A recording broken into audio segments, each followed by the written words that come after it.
আপোনালোক সকলোৱে ইতিমধ্যে অৱগত যে আমাৰ মৰমৰ জুবিন গাৰ্গৰ যিটো পোষ্টমৰ্টেম কৰা কথা আছিল পোষ্টমৰ্টেমৰ কাম সম্পূৰ্ণ হ'ল আৰু এতিয়া জুবিন গাৰ্গৰ পাৰ্থিৱ শৰীৰ আমাৰ ভাৰতৰ ৰাষ্ট্ৰদূত বা আমাৰ যিখিনি বিষয়া আছে বা জুবিনৰ বন্ধু আছে তেওঁলোকক অৰ্পণ কৰি দিয়া হৈছে। ইয়াৰ নেক্সট ষ্টেপটো হ'ল তেখেতক আমি পাৰ্থিৱ শৰীৰক আমি দিল্লীলৈকে লৈ আহিম আৰু দিল্লীৰ পৰা এখন বিশেষ বিমান যোগে আমি তেখেতক গুৱাহাটীলৈকে লৈ আহিম।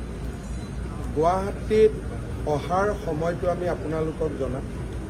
গুৱাহাটীত আহিলে প্ৰথম পাৰ্থিৱ শৰীৰ জুবিনৰ ঘৰলৈকে আহিব। সেইখিনি সময়ত আমি বিচাৰিম যাতে কোনো ৰাইজ তাতে নাথাকে, কাৰণ জুবিনৰ পৰিয়ালটোৱে একান্তভাৱে অলপ সময় কটোৱাৰ সেইটোৱে শেষ সময়, কাৰণ এবাৰ সৰু সজাইত অহাৰ পিছত পৰিয়ালে জুবিনৰ লগত সময় কটাব নোৱাৰিব। গতিকে জুবিনৰ পৰিয়ালে আমাৰ পৰা বিচাৰিছে যে জুবিনৰ পাৰ্থিৱ শৰীৰ জুবিনৰ ঘৰলৈকে আহক আৰু জুবিনৰ 85 বছৰীয়া পিতৃক বা আন পৰিয়ালৰ যিখিনি পৰিয়ালৰ লোক তেওঁলোকে যাতে অলপ নিবিড় মুহূৰ্ত তাতে কটাব পাৰে। তাতে 1 ঘণ্টা সময় থাকিব আৰু সেইখিনি সময়ত আমাক বেয়া পাব নালাগে। আৰক্ষীয়ে আমি কৈছোঁ যাতে জুবিনৰ পৰিয়ালে জুবিনৰ লগত অন্তৰংগ সময় অলপ কটোৱাৰ পৰিৱেশ এটা যাতে সৃষ্টি কৰি দিয়ে। তাৰপিছত আমি সৰু সজাইলৈকে তেখেতক লৈ আহিম আৰু আমাৰ ইণ্ডোৰ ষ্টেডিয়ামৰ সন্মুখৰ যিখিনি জেগা আছে তাতে আমি জুবিনৰ পাৰ্থিৱ শৰীৰ ৰাখিম। যদি বহুত বেছি বৰষুণ আদি হয় তেতিয়াহ'লে কণ্টিজেঞ্চি হিচাপে এই জেগাটো আমি ৰাখি থৈ দিম, কিন্তু এইটো বিকল্প, তাতে আমাৰ ব্যৱস্থা হ'ব। তাৰ পিছফালে জুবিনৰ পৰিয়ালে থাকিব পৰা অলপমান ব্যৱস্থা কৰি দিয়া হ'ব। একেবাৰে নিকট বা খুব আত্মীয় মানুহখিনি অলপ চকীত বহিব পৰা ব্যৱস্থা কৰি দিয়া হ'ব।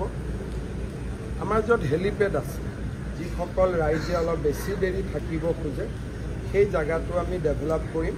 আমাৰ ইয়াৰ যিখিনি মাল্যাৰ্পণ আদি হৈ থাকিব তাতে আমি চায়ো থাকিব পাৰিম আৰু গুৱাহাটীত বাকী যিমান আমাৰ ভিজুৱেল প্লেটফৰ্ম আছে তাতো আমি গোটেই আমাৰ ইয়াত শ্ৰদ্ধাঞ্জলি অনুষ্ঠানটো আমি পোনপটীয়াকৈ দেখুৱাই থাকিম। আমি জানো যে আমাৰ ইয়াৰ টেলিভিশ্যন সকলেও দেখুৱাই থাকিব। তথাপিতো যিসকল ইয়াত কিছু সময় থাকিব খোজে তেওঁলোকৰ কাৰণে আমি থকাৰ ব্যৱস্থা কৰি দিম। আমি এনাফ টয়লেটছ আদিৰো ব্যৱস্থা কৰিম, খোৱা পানীৰো ব্যৱস্থা কৰিম আৰু অহাকালি আমি এইটো চিন্তা কৰিছোঁ যে নেশ্যনেল হাইৱেত আমি ট্ৰাকছ আদি সোমাব নিদিম। বাইহাটা চাৰিআলিত তেওঁলোক যাবগৈ, যাতে ইয়াত থকা পাৰ্কিং লটছখিনি আমি ল'ব পাৰোঁ, কাৰণ অসমৰ বিভিন্ন জেগাৰ পৰা মানুহ আহিব। আৰু অহাকালি ৰবিবাৰ আছে, অহাকালি বন্ধ দিয়াৰ কোনো প্ৰাসংগিকতা নাই, কিন্তু যিদিনাখন জুবিনৰ অন্তিম সংস্কাৰ হ'ব সিদিনাখন আমি বিদ্যালয় মহাবিদ্যালয় আদি নিশ্চিতভাৱে আমি বন্ধ দিম। এতিয়ালৈকে এইখিনি ব্যৱস্থা আমি কৰিছোঁ। মই আশা কৰিছোঁ যে কালি নিচেই পুৱাতে 6 বাজি বা 7 বাজি নিচেই পুৱাতে আমি জুবিনক গুৱাহাটীত পাম। আজিৰ দিনটো আমি আগ্ৰহেৰে অপেক্ষা কৰিব লাগিব। মই চেষ্টা কৰিছিলোঁ আজি আনিবৰ কাৰণে, ছিংগাপুৰৰ কৰ্তৃপক্ষকো কৈছিলোঁ যে পোষ্টমৰ্টেম নকৰাকৈ পঠিয়াবৰ কাৰণে, কিন্তু অসমত যিহেতু তদন্তৰ কথা এটা আহিলে বা এজাহাৰ আদিও আহিলে তাৰ পৰিপ্ৰেক্ষিতত আমি পোষ্টমৰ্টেমটোক খুব বেছি না কৰিবৰ কাৰণে আমি সুবিধা নাপালোঁ, কাৰণ ছিংগাপুৰ কৰ্তৃপক্ষ অলপ সচেতন হৈ গ'ল, ইয়াৰ ফিডবেকখিনি তেওঁলোকেও পায়। সেইকাৰণে আজি অনাৰ যিটো প্ৰচেষ্টা সেইটোত আমি সফল নহ'লোঁ, কিন্তু আজি নিশাৰ ভিতৰতে তেখেত দিল্লীলৈ আহিব আৰু দিল্লীৰ পৰা আমি বিশেষ বিমানেৰে তেখেতক গুৱাহাটীলৈ লৈ আহিম।